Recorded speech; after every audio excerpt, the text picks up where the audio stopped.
आज भारत की धरती पर चीता लौट आए हैं। नमस्कार दोस्तों। पिछले साल 17 सितंबर को प्रधानमंत्री नरेंद्र मोदी के जन्मदिन पर नामीबिया से लाए हुए चीतों को कूनो नेशनल पार्क में रिलीज किया गया था। पीएम मोदी अपने जन्मदिन पर देश को बड़ा तोहफा देंगे, बड़ा गिफ्ट देंगे और ये गिफ्ट आ रहा है 7 समंदर पार से। Cheetahs will be arriving from Namibia to Madhya Pradesh's Kuno Palpur National Park. And that's the special plane carrying the 8 free cats from Namibia to India. जी हाँ, आप देख सकते हैं वो क्षण आ गया है। प्रधानमंत्री नरेंद्र मोदी जिनका आज जन्मदिन भी है, पहुंच चुके हैं पुणे के। He is opening the gates. This is the prime. ये पूरा का पूरा प्रोग्राम बड़ी धूमधाम से मनाया गया। सारे मीडिया चैनल्स, ट्विटर के ऊपर सब जगह इसकी कवरेज थी और हर जगह सरकार की तारीफ भी हो रही थी। प्रधानमंत्री नरेंद्र मोदी ने इसे रिलीज करते हुए कहा कि कुछ दिन आप इंतजार कर लीजिए, उसके बाद आप चीतों को जाकर जंगल में देख सकते हैं। कूनो नेशनल पार्क में छोड़े गए चीतों को देखने के लिए देशवासियों को कुछ महीने का धैर्य दिखाना होगा, इंतजार करना होगा, सहयोग करना होगा।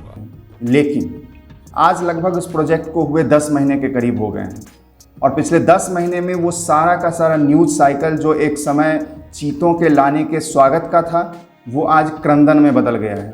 एक के बाद एक लगातार चीतों की मौत होते जा रही है। First, with breaking news that's coming in, India's cheetah crisis has become worse. Male cheetah Suraj, one of the 20 cheetahs brought in from Africa to Kuno National Park, has been found dead. Tragic news that's coming in of another cheetah that's died at the Kuno National Park. One more cheetah that was brought to the country has died.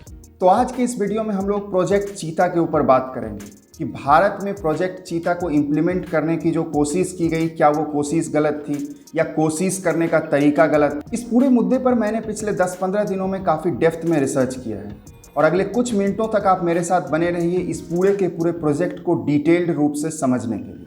इसके पहले कि हम लोग आज के project चीता की बात करें, हमें चीतों का भारत में इतिहास के बारे में समझना होगा। चीता जो शब्द है वो खुद ही संस्कृत के शब्द चित्रक से आया है, जिसका मतलब होता है एडॉर्न्ड या पेंटेड। यानी कि पूरे की पूरी दुनिया में आज 10,000 के करीब जो चीते हैं उन सबको चीता कह के बुलाया जाता है। उसका जो ओरिजिन है वो संस्कृत में है। इससे आप समझ सकते हैं, इसके अलावा तो कुछ और कहने की अब ज़रूरत ही नहीं है कि चीता का जो इतिहास है और जो रिश्ता है वो हिंदुस्तान से कितना पुराना है। अगर हम लोग अपने वेदों की बात करें तो हमारे वेदों में भी चीता के बारे में जिक्र किया गया है। ऋग्वेद में चीता को पीसा कह के बुलाया गया है। ऋग्वेद कहता है सिंहाइव नानदति प्रचेतसः पिसाइव सुपिसो विश्ववेदसः। यानी कि जिस प्रकार प्रबुद्ध व्यक्तियों की उपस्थिति से समूह की शोभा, कीर्ति एवं महिमा बढ़ जाती है, उसी प्रकार चीता, सिंह जैसे जीवों से वन की शोभा बढ़ जाती है। सिर्फ यही नहीं, अथर्ववेद में भी चीता प्रजाति के बारे में जिक्र किया गया है। सिंहस्य रात्रि उस्यति पिशासस्य व्याघस्य। तो चीतों का जो इतिहास है हिंदुस्तान में वो काफ़ी पुराना है। आज के तमिलनाडु से लेकर अफगानिस्तान से लेकर ईरान तक एक समय वो खुले में भ्रमण किया करते थे। लेकिन जो समस्याएं हैं वो मुगल काल से आनी शुरू हुई। मुगल शासकों के शासनकाल में जो चीता है उनको डोमेस्टिकेट यानी पालतू बनाए जाने का काम शुरू किया गया। चीतों के इतिहास के ऊपर बॉम्बे नेचुरल हाउसिंग सोसाइटी के राइटर दिव्य भानु सिंह के द्वारा एक बहुत ही बेहतरीन किताब लिखी गई है। उस किताब में वो लिखते हैं कि अकबर के पास 1000 से भी ज़्यादा चीतों का कलेक्शन था। जी हाँ, 1000 से भी ज़्यादा। और जहांगीर के मुताबिक अकबर ने अपनी पूरी ज़िंदगी में 9000 से भी ज़्यादा चीतों को पाल रखा था और ये सारे चीते हंटिंग के लिए इस्तेमाल किए जाते थे हिंदुस्तान में। लेकिन चीतों को डोमेस्टिकेट करने में एक बहुत बड़ी प्रॉब्लम थी और प्रॉब्लम ये थी कि चीता जो है दूसरे जानवरों के मुकाबले थोड़ा सा अलग है। चीता को जब आप जंगल से निकाल कर कैप्चर करके अपने पास रख लेते हैं तो जैसे आपको पता है कि प्रजनन, किसी भी चीतों की जनसंख्या को आगे बढ़ाने के लिए उन्हें प्रजनन करना पड़ेगा, सेक्स करना पड़ेगा। चीते जो है डोमेस्टिकेट होने के बाद किसी भी तरीके का सेक्स यानी संभोग करते ही नहीं थे। मतलब ये इतना यूनिक चीज़ था कि आपको जैसे मैंने बताया अकबर के पास हजारों के करीब चीते थे, उसमें से किसी 2 चीते ने आपस में डोमेस्टिकेटेड में संभोग कर लिया तो बाकायदा जहांगीर ने उसका उल्लेख अपनी किताब में किया है। तो इससे एक बहुत यूनिक टाइप की प्रॉब्लम क्रिएट हो गई, जहां जंगल से लगातार हजारों हजार की संख्या में चीतों को पकड़ के डोमेस्टिकेट किया जा रहा था, पालतू बनाया जा रहा था मुगल शासकों के द्वारा और भी देश में जो दूसरे शासक थे। वहीं जो डोमेस्टिकेटेड चीते थे वो सेक्स नहीं कर रहे थे, जिसके कारण उनकी प्रजाति बढ़ ही नहीं रही थी। तो जंगल में जहाँ थे वहाँ भी संख्या घट रही थी और यहाँ जो डोमेस्टिकेटेड थे उनकी संख्या भी घट रही थी। तो ये एक तरह से चीतों के लिए डबल वहमी था, जिसके कारण उनकी जो संख्या है देश में लगातार बहुत तेज़ी से गिरनी शुरू हो गई। और फिर उसके बाद हमारे देश में ब्रिटिशर्स आए और अपने साथ बंदूक लेकर आए, जिसके बाद चीतों को अभी तक डोमेस्टिकेट किया जाता था हंटिंग के लिए, अब चीतों की ही हंटिंग होने लगी, जिसमें बंदूक का इस्तेमाल चीतों को जो है मारने के लिए जस्ट फॉर फन ब्रिटिशर्स के द्वारा किया जाने लगा। 1878 में पब्लिश एक किताब आवर हॉर्सेस में कर्नल E.A. हार्डी ने लिखा, और वो उन्होंने बड़े शान से लिखा कि मैं नाश्ता कर रहा था, तभी उसका जो हिंदुस्तानी शिकारी है वो आकर बोला, साहब मैं आपके लिए एक बड़ा लायन आज खोज कर लाया हूँ जो लगभग 4 माइल दूर है। कर्नल ने तुरंत अपनी बंदूक उठाई और वहाँ उस स्पॉट पर गए, गोली चलाया। वहाँ पर टोटल 6 चीते थे, जिसमें से कि एक वुंडेड काफ़ी गंभीर रूप से घायल हुआ, और उसके बाद उन लोगों ने सारे चीतों को मार दिया। पराधीनता के इस काल में लगातार जहाँ ब्रिटिशर्स चीतों की हंटिंग करते रहे, उसी तरीके से जो भारतीय राजा महाराजा थे वो हंटिंग भी करते थे और उनका डोमेस्टिकेशन भी करते थे। 1939 में 2 अमेरिकन्स भारत आए थे और वो यहाँ के जो राजकुमार थे उनकी ज़िंदगी को देखना और रिकॉर्ड करना चाहते थे। Life with an Indian Prince की एक डॉक्यूमेंट्री बनाई गई थी। उसमें ये दिखाया गया कि किस तरीके से चीतों को पालतू करके उनका इस्तेमाल हंटिंग के लिए किया जा रहा था। तो अब चीतों के ऊपर डबल वहमी थी। जो चीते जंगल से पकड़ के पालतू यहाँ लाए जा रहे थे उनमें प्रजनन होता नहीं था, तो उनकी आबादी बढ़ती नहीं थी, और दूसरी तरफ जो चीते जंगल में थे ब्रिटिशर्स लगातार बंदूक से उनको मार रहे थे। इसके कारण पूरे देश में चीतों की संख्या बहुत बहुत तेजी से घटने लगी। अभी जो चित्र आप अपनी स्क्रीन पर देख रहे हैं ये 1947 में लिया गया है।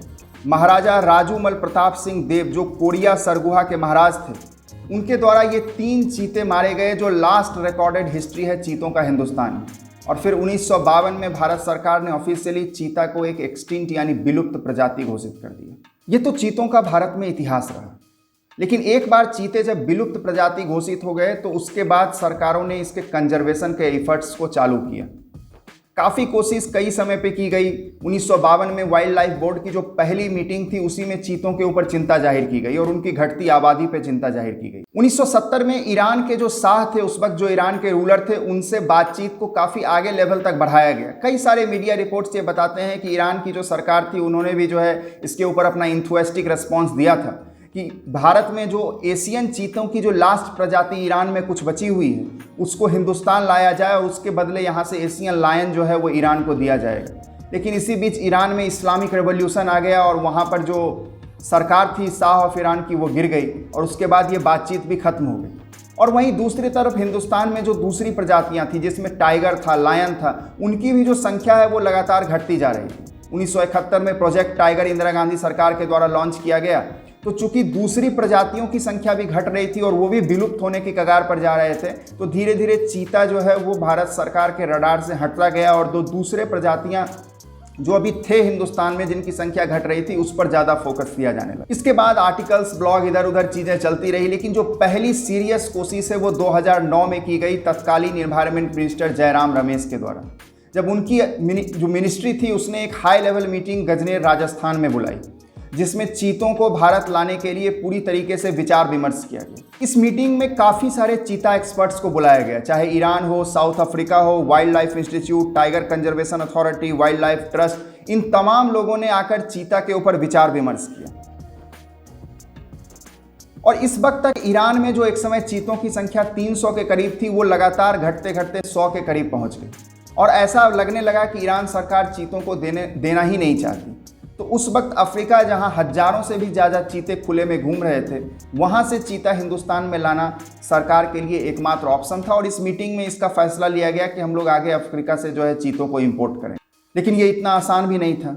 300 करोड़ के करीब का एक प्रोजेक्ट लॉन्च किया गया, लेकिन सुप्रीम कोर्ट ने उसके ऊपर स्टे लगा दिया 2012 में और फिर 2012 से 2020 का समय सुप्रीम कोर्ट ने बर्बाद किया और 2020 में अंततः एक्सपेरिमेंटल बेसिस पर, ट्रायल बेसिस पर जो है चीतों को हिंदुस्तान लाने की इजाज़त सुप्रीम कोर्ट ने दी। और उसके बाद जो है काफ़ी सारे प्रॉब्लम्स के बाद 17 सितंबर पिछले साल प्रधानमंत्री मोदी के जन्मदिन के दौरान जहाज से नामीबिया से 8 चीतों को हिंदुस्तान लाया गया। इसके साथ साथ इस साल जनवरी 2023 में भारत सरकार ने साउथ अफ्रीका के साथ एक MOU साइन किया जिसके तहत अगले 8-10 साल तक साउथ अफ्रीका हर साल जो है लगभग 12 चीतों को भारत में भेजेगा। बहरहाल अभी तक हम लोगों ने चीतों के हिंदुस्तान में इतिहास के ऊपर चर्चा की और फिर चीतों के जो कंजर्वेशन एफर्ट्स लिए गए उस पर चर्चा की। इस पर चर्चा करना जरूरी भी था क्योंकि लोग ये न समझें कि चीता जो अफ्रीका से लाए जा रहे हैं वो कोई ऐसी प्रजाति हैं जो हिंदुस्तान में डायरेक्टली लॉन्च किए जा रहे हैं। चीता और हिंदुस्तान का रिश्ता काफ़ी पुराना है, जो मैंने पीछे वीडियो में आपको बताने की कोशिश की। लेकिन इसके बाद भी जब अफ्रीकन चीते हिंदुस्तान में लाए गए तो शुरुआत में तो कुछ दिनों तक, महीनों तक सब कुछ ठीक रहा, लेकिन उसके बाद एक के बाद एक लगभग 8 चीतों की मौत कूनो नेशनल पार्क में हो चुकी। अगर हम लोग चीतों के मौत की लिस्ट देखें तो 27 मार्च को सासा किडनी एलिमेंट से उसकी मौत कही जा रही है। 23 अप्रैल को उदय की मौत हुई, 9 मई को दीक्षा की मौत हुई, 23 मई को 3 कब्स जो जन्म लिए थे वो वीकनेस और वेदर कंडीशंस के कारण उनकी मौत हो गई, और 11 और 14 जुलाई को तेजस और सूरज की मौत हुई जिसे रेडियो कॉलर से हुई इंजरी के कारण बताया जा रहा है। हालांकि सरकार ने इसे स्ट्रांगली डिनाई किया है, इस पर हम लोग बाद में बात करते हैं। इसके साथ साथ जो मैन और एनिमल का कन्फ्लिक्ट है वो भी देखने को मिला जब ओबान नाम का एक चीता जो है कूनो नेशनल पार्क से एस्केप करके गाँव में चला गया, जिसे बाद में ट्रैंकुलाइज करके वापस पार्क में लाना पड़ा। तो इससे कई सारे जो प्रॉब्लम्स, जो मौत तो चीता की हो रही है उस पर कई सारे लोगों ने कई तरह के सवाल उठाए, जिसमें सबसे बड़ी चीज़ है लैक ऑफ स्पेस, यानी कि क्या कूनो नेशनल पार्क में ज़रूरत से ज़्यादा चीतों को वहाँ डाल दिया गया है।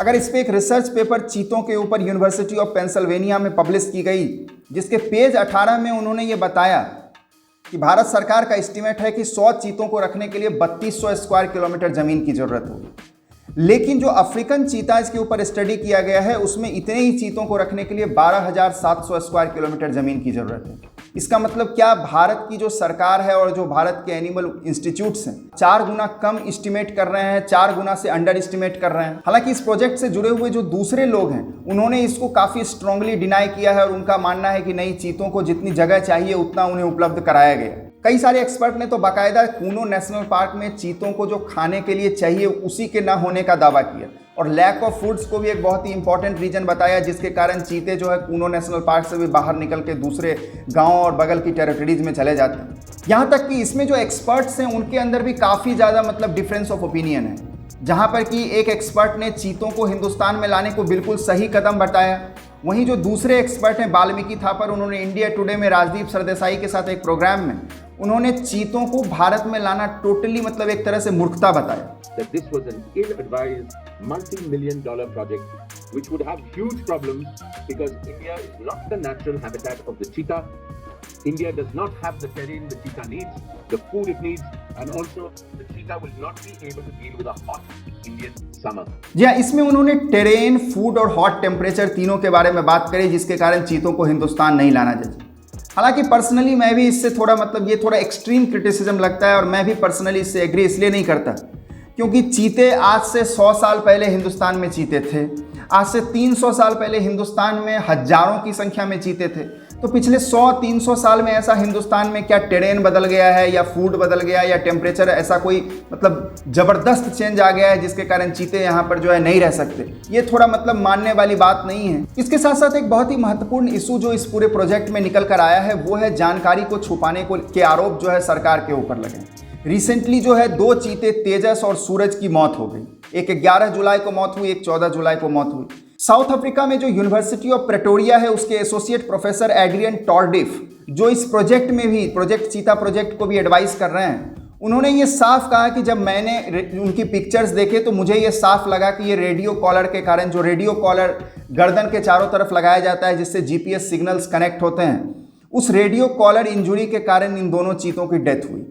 हालांकि भारत सरकार ने बाकायदा प्रेस रिलीज करके इसको टोटली अनसाइंटिफिक बताया और इसको स्ट्रांगली डिनाई किया, क्योंकि अगर ये सही होता तो फिर लोग ये सवाल पूछते कि जब रेडियो कॉलर इंजुरी से तेजस की मौत 11 जुलाई को हुई थी तो फिर सारे चीतों को चेक क्यों नहीं किया गया? सूरज की मौत 14 जुलाई को 3 दिन के बाद उसी प्रॉब्लम के कारण अगर हो रही है तो कहीं ना कहीं गवर्नमेंट की इनएफिशिएंसी इसमें है। इसलिए सरकार ने इसको ऑलराइट डिनाई कर दिया कि रेडियो कॉलर से उनकी मौत हुई। सरकार ने इसमें ज़्यादा ट्रूथफुल होने की ज़रूरत है और वो ये चीज़ों को एक्सप्लेन करना चाहिए कि इस तरह की मौतें क्यों हो रही हैं। इसमें एक और आर्गुमेंट दिया जा रहा है कि प्रोजेक्ट चीता को इम्प्लीमेंट करने में जो पैसा लग रहा है उस पैसे को कहीं और मतलब किसी और जगह पर जो है यूज़ किया जा सकता था बेहतर तरीके से। हालांकि ये आर्गुमेंट उतना ज़्यादा मतलब एक्सेप्टेबल नहीं है, क्योंकि अगर आप इस साल के एनवायरनमेंट मिनिस्ट्री का बजट देखें तो लगभग 3030 करोड़ का बजट एनवायरनमेंट मिनिस्ट्री का है और चीता का जो फेज 1 है वो लगभग 91 करोड़ का प्रोजेक्ट है, और उसमें भी ये फेज 1 एक ही साल में जो है ये टोटल पैसा खर्च नहीं होगा, ये भी 2-3 साल का होगा। फिर भी अगर 1 साल भी हम लोग माने तो ये इन्वायरमेंट मिनिस्ट्री के बजट का सिर्फ 3% है। मुझे नहीं लगता 3% पैसा इधर से उधर करने से कोई इन्वायरमेंट मिनिस्ट्री के जो प्रायोरिटीज हैं उस पर कोई मतलब निगेटिव इफेक्ट पड़ेगा। बहरहाल ये तो कुछ प्रॉब्लम्स हैं जो डिफरेंट एक्सपर्ट्स के द्वारा रेज किए जा रहे हैं चीतों की लगातार हो रही मौत पर, लेकिन चीते हिंदुस्तान आ गए हैं, उसकी जो मौतें हो रही हैं उसको लेकर क्या सॉल्यूशंस निकाले जा सकते हैं। ये जो आर्गुमेंट है जो वाल्मीकि थापर ने इंडिया टुडे इंटरव्यू में भी दिया कि चीते हिंदुस्तान में सूटेबल ही नहीं है, मैं पर्सनली जो मैंने पिछले 10-15 दिन में इस वीडियो के लिए रिसर्च किया, मैं इससे एग्री नहीं करता, क्योंकि मैंने इसके काफ़ी एम्पल रीजन्स और पूरा इतिहास मैंने आपको बताया, तो शायद ये ओपिनियन अब आपकी भी हो सकती है। लेकिन जो और प्रॉब्लम्स हैं जो चीतों की मौतों के कारण हो रहे हैं जिसको मैनेज किया जा सकता है, इसमें जो सबसे बड़ी स्ट्रेटजी है चीतों को वाइल्ड में रखने की। अफ्रीका में इसके पहले 15 बार चीतों को डायरेक्टली वाइल्ड में छोड़ने की कोशिश की गई और 15वां बार ये प्रोजेक्ट अनसक्सेसफुल हो गया। यही प्रोजेक्ट को हिंदुस्तान में इंप्लीमेंट करने की कोशिश की जा रही है, जहां चीतों को कुछ दिन क्वारंटीन में रख के उनको डायरेक्टली जो है वाइल्ड में लॉन्च कर दिया जा रहा है। इसके कारण जो चीते हैं उनका लगातार कन्फ्लिक्ट बढ़ रहा है, वो जो गवर्नमेंट के जो वहाँ पे स्टाफ हैं उसकी वॉचफुल आइज से भी दूर चले जाते हैं। चीतों के ऊपर South African expert Vincent van de Merwe जो इस प्रोजेक्ट चीता को भी एडवाइस कर रहे हैं, उन्होंने भी एक एक्सपर्ट एडवाइस दिया कि हमें कुछ चीतों को कुछ सेपरेट इंक्लोजर्स में रखना चाहिए, जहां पर कि वो चारों तरफ बारबंदी में रहेंगे, और इससे 2 फायदे होंगे। पहला तो ये चीते कंपैरेटिवली सेफ और साउंड रहेंगे, इनको रेगुलर मेडिकल अटेंशन और सारी चीज़ें दी जाएंगी। वहीं अगर जंगल में जो चीते छोड़े जा रहे हैं उनकी मौत हो जाती है तो ये चीते सिंक रिजर्व का काम करेंगे, इनके बच्चे जो होंगे वो सब सिंक रिजर्व का काम करेंगे, जिससे कि उनको जो है वहाँ पे ट्रांसप्लांट किया जा सकता है। एक और स्ट्रेटजी जिसके ऊपर सवाल उठाए जा रहे हैं, यहाँ तक कि सुप्रीम कोर्ट ने इसके ऊपर सवाल उठाया है कि सारे के सारे चीतों को कूनो नेशनल पार्क में ही रख दिया गया। क्या ये एक सही स्ट्रेटजी है? क्योंकि शुरुआत में हो सकता है सरकार ने सोचा हो कि सारे चीतों को एक जगह रख के उसको काफ़ी मतलब फोकस्ड तरीके से उसका ध्यान रखा जाएगा, लेकिन अभी जो एक्सपर्ट्स हैं वो कह रहे हैं कि जो बड़े बड़े इंक्लोजर्स, चाहे वो मुंद्रका हिल हो, नौड़ादही हो, गांधी सागर और भी काफ़ी सारे नेशनल पार्क जहां पर चीतों को रखने के लिए व्यवस्थाएं की गई है, इनमें से कुछ चीतों को उधर भी शिफ्ट किया जाना चाहिए, जिससे कि कूनो नेशनल पार्क के ऊपर जो प्रेशर है उसे कम किया जा सके। एक और मुद्दा है जो चीतों की मौत हो रही है उसके ऊपर उठाया जा रहा है। अभी तक टोटल 20 चीते हिंदुस्तान लाए गए, हालांकि जो टोटल मौत चीतों को हुई है वो 8 है, लेकिन इसमें से जो 3 चीते मरे हैं वो सावक थे, कब्ज थे, जिनका जन्म हिंदुस्तान में ही हुआ था। तो विदेश से लाए हुए जो चीते मरे हैं उनकी संख्या टोटल 5 है। तो अभी भी जो 20 चीते आए थे उसमें से 15 जिंदा हैं, अलाइविंग हैं और सर्वाइविंग हैं। तो मेरे हिसाब से जो प्रोजेक्ट चीता की क्रिटिसिज्म होनी भी चाहिए, क्योंकि इस तरीके से 8-8 चीते बैक टू बैक मौत हुई, और उसमें कुछ चीते तो ऐसा लग रहा है कि गवर्नमेंट की इनएफिशिएंसी से उनकी मौत हुई। तो जो प्रोजेक्ट चीता है उसमें जो डिमेरिट्स हैं, जो उसमें प्रॉब्लम्स आ रही हैं, उसको सही तरीके से सॉल्व किए जाने की ज़रूरत है। सरकार और जो वाइल्ड लाइफ स्टाफ है उसको और ज़्यादा अलर्ट रहने की ज़रूरत है, और ज़्यादा तेज़ी से और मेहनत से काम करने की ज़रूरत है। और ये कोई नई चीज़ नहीं है। प्रोजेक्ट टाइगर जब लॉन्च किया गया था तो उसके शुरुआत के दशक में भी यही सारे प्रॉब्लम्स थे। एक्चुअली पहले 1-2 दशक तक तो टाइगर की पॉपुलेशन ठीक तरीके से बढ़ी ही नहीं थी, लेकिन उसके बाद धीरे धीरे करके जब गलतियों से सरकार और वाइल्ड लाइफ डिपार्टमेंट ने सीखा और सरकार ने सख्ती दिखाई, तो उसके बाद आज टाइगर्स की जो पॉपुलेशन है वो बेतहाशा पूरी तेज़ी से बढ़ती जा रही है। यही चीज़ चीता के साथ है। तो ये जो आर्गूमेंट है कि चीते जो है हिंदुस्तान में एकोमोडेट नहीं कर सकते या वो यहाँ रहने के लायक नहीं है, मैं पर्सनली इससे एग्री नहीं करता। जो प्रोजेक्ट है उसको सक्सेसफुल करने के लिए सरकार और सभी एजेंसियों ने मेहनत करने की ज़रूरत है, और अगर कोई मेजर साइंटिफिक डिसरप्शंस नहीं आते हैं तो मान के चलिए कि ये प्रोजेक्ट चीता अल्टीमेटली सक्सेसफुल हो जाए। अगेन कैबिट ये है कि सरकार बेहतरीन तरीके से काम करे। बहरहाल प्रोजेक्ट चीता पर आपके क्या विचार हैं आप मुझे नीचे कमेंट सेक्शन में बता सकते हैं। बहुत बहुत धन्यवाद, नमस्कार।